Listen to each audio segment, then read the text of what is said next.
Hello, everyone, and welcome back to Blues Focus TV for episode 3 of Signing Series. And today we're focusing on one of our recent signings, and that's Chucks Aneke, former Charlton player. And today I'm joined by Lewis from Charlton Live. How are you, Lewis?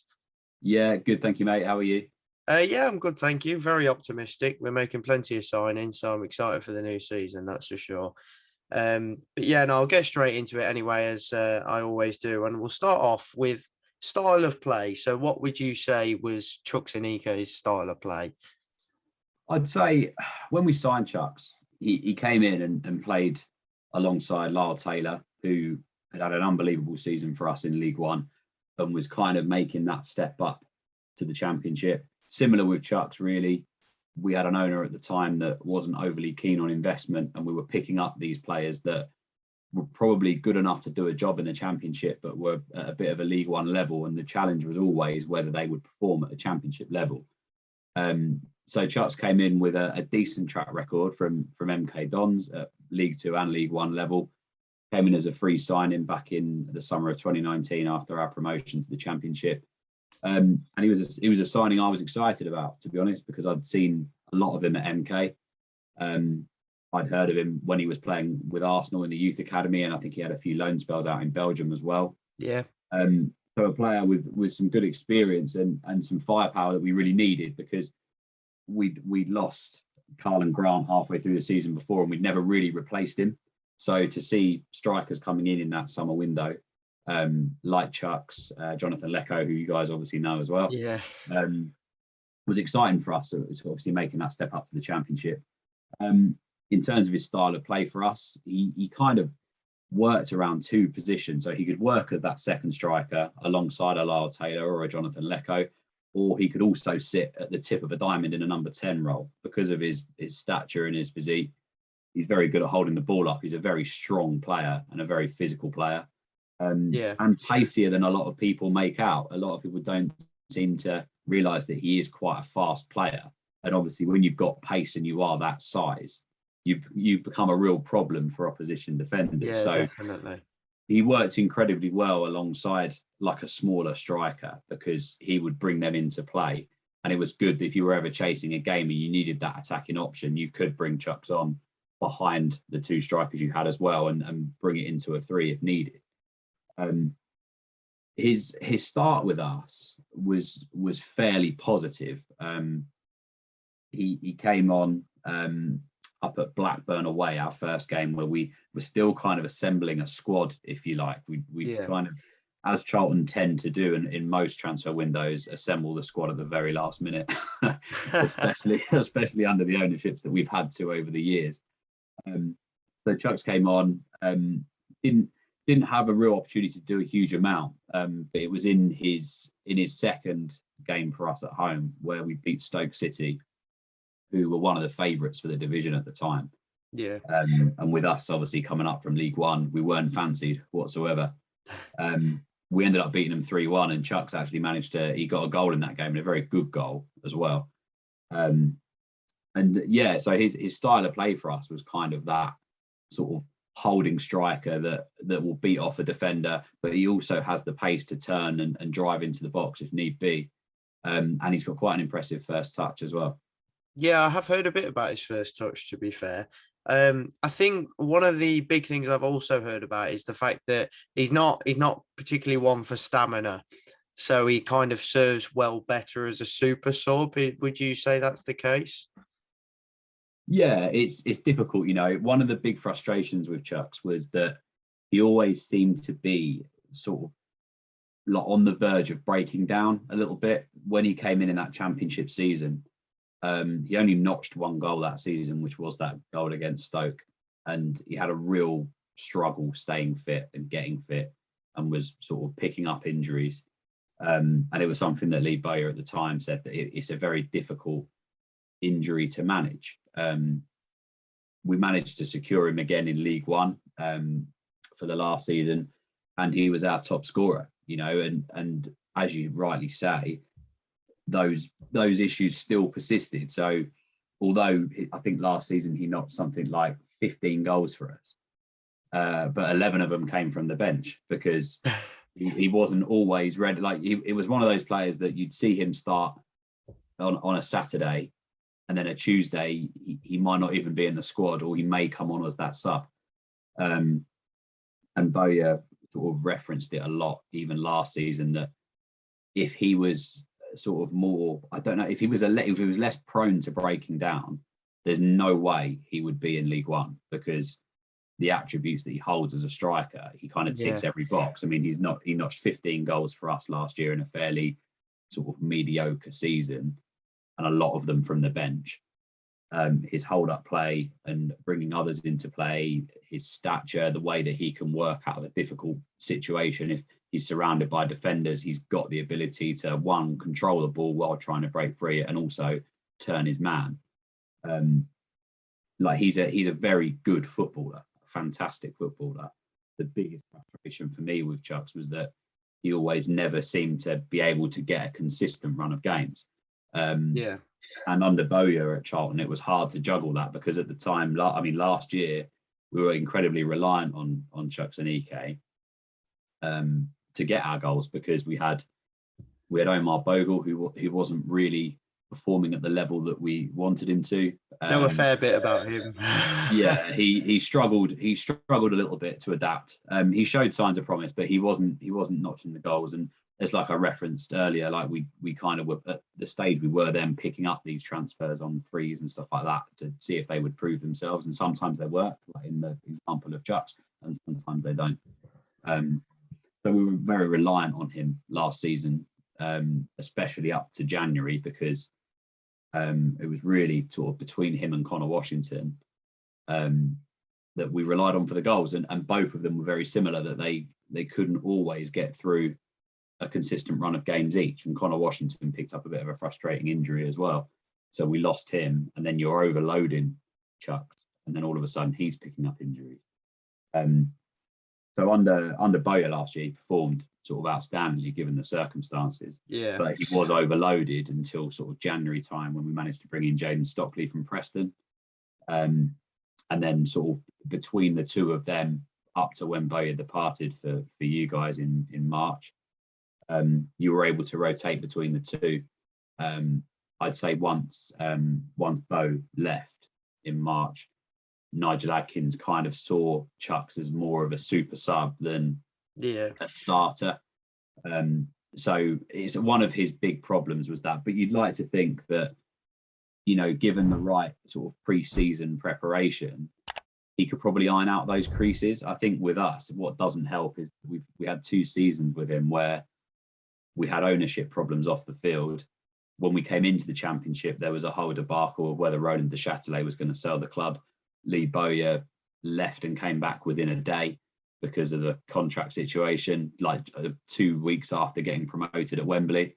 Yeah. So there was that whole mess when we came into the Championship, and the same when we came into League One. Once we'd been relegated, the ESI takeover was all over the place, and we were going through court proceedings with Paul Elliott and his side of the business, and Chris Farnell, and we didn't know if we'd have a team to support at that time. So when you've got a player like Aneke who needs like a consistent pre-season and a strong pre-season, and he's had the 2 years at Charlton where he's had a pre-season, they've not been it's not been well planned, and with COVID as well, it was hard to get a decent pre-season schedule in. So I really do hope for him, because he's a fantastic player, that one, under Lee Bowyer, he'll perform well at Championship level, and also that he's given a proper pre-season and a proper opportunity to get fit and try and work out where his game's breaking down and where his body's breaking down, so that he can go on and have a consistent run of games for you. Because once he does get into a run, I have no doubt that he can be a fantastic football player. Yeah, definitely. And I mean, I know he's had a pretty solid pre-season at Blues so far.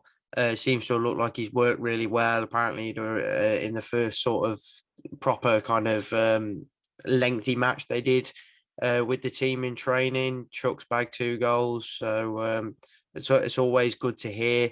I know he missed the first day of pre-season because he got married the day before. Other than that, it seems like he's had a really good preseason so far. So hopefully that's helped him out and stuff, and it's just onwards and upwards from there.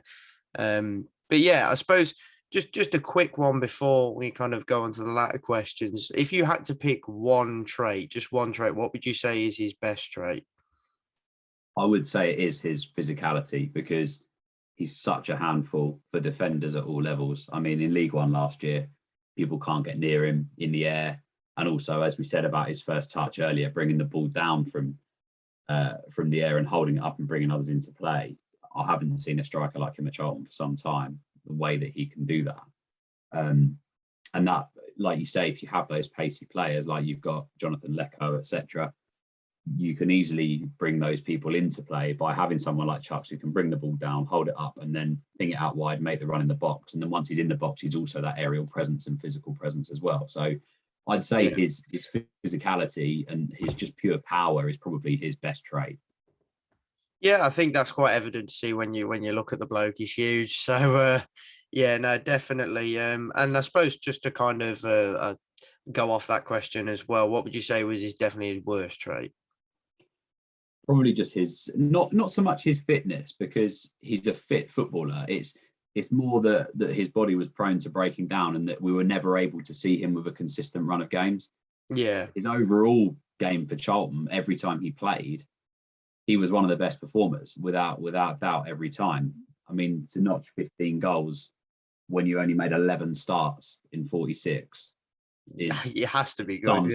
Some stat, you know, and that's the frustration of what could he have done if he was able to make another 10 starts on top of that, or another 15 starts on top of that. Yeah, definitely. That for me is something that, like I said to you earlier, I hope it can be ironed out within a pre-season, because I'd hate for his career to be hampered by his body being prone to breaking down, that he can never get that consistent run of form, because he's got the potential to be a fantastic striker. And hopefully, as I say, with your pre-season preparations, he's able to have a proper build-up before the season starts. And it may be that he's eased in at Birmingham at the start. He may not start the first couple of games, or you may see how he works as that super sub, but he won't want to be labelled as just a super sub. He's a player that's still only 28 years of age.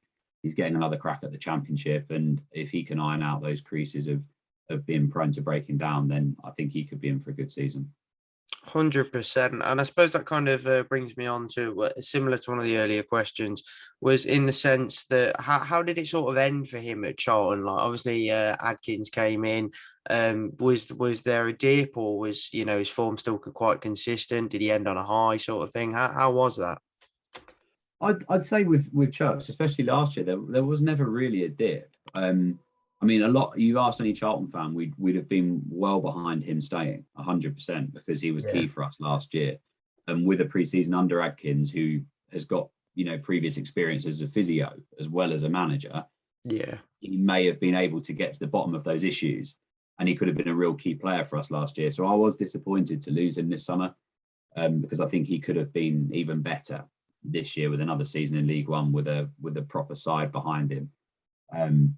So I'd say, in terms of his performances last year, I couldn't knock any of them. There were a couple of red cards from sort of aerial duels and a bit of clumsiness, but one was overturned and the other stood. But apart from that, he was a fairly consistent performer when given the opportunity to do so.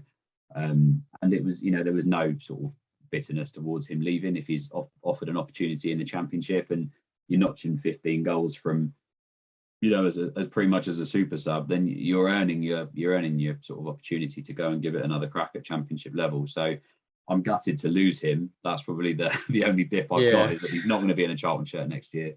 But I do wish him all the best with you guys. Yeah, that's fantastic.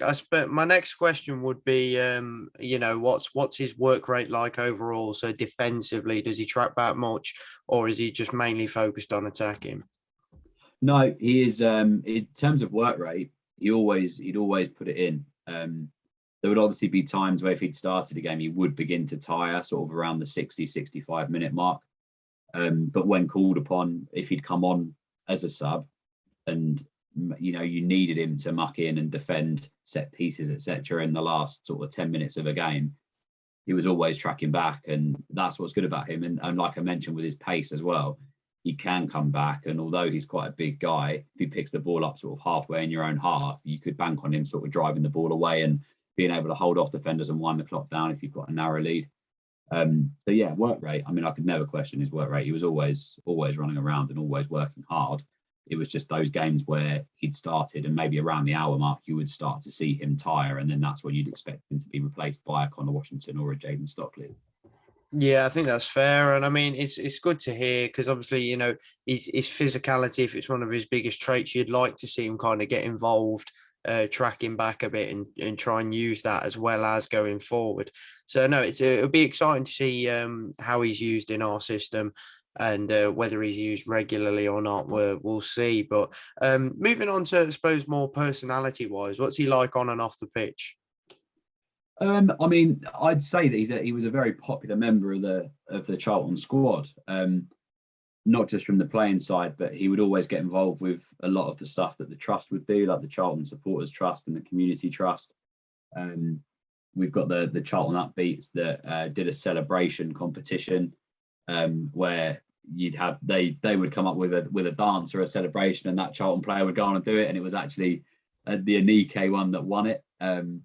So he was always involved, a popular member among the Charlton squad and the staff, and they were all sad to see him go. And from a supporter's perspective as well, you know, when you've got a player in a very difficult period for your football club, and he's you know, churning out performances and results and goals for you in the time you need him most, regardless of the time that he could play. He's a very popular figure, and I know a lot of Charlton fans are gutted that he's gone. And you see now, sort of, when he signed for Birmingham, the outpouring of support from former players from the squad last season and the season before in the Championship for Charlton that have, you know, wished him well and stuff. And, you know, the stats he was picking up last year, I mean, I think his like goal per minute ratio is the best in the country because he was playing as this super sub but notching so many goals. And you were seeing a lot of support and a lot of praise for that from you know, players and staff at Charlton as well. So yeah, a popular member of the squad and a popular player among supporters that, you know, like I say, we wish him all the very best. Yeah, that's great to hear. I mean, he looks like a very likable guy from the sort of stuff he gets up to as well. Very classy as well. So, no, it's always good to see, good to hear. I suppose before we wrap up, just one last question. If, you know, looking at it from your point of view, what would you rate the signing out of 10 for Blues? It will vary massively on how his fitness holds up. If he can hit a consistent run of form and perform at the levels he did for us last season, but play more minutes, then he could be a signing of the summer. I just hope that he can do that and that his body doesn't break down. I'd say if he's able to keep up that consistency, I'd give him an 8 out of 10 signing for you guys. I think that he can make a real difference, and with the players you've got playing alongside him, I think that it could be a real winning formula.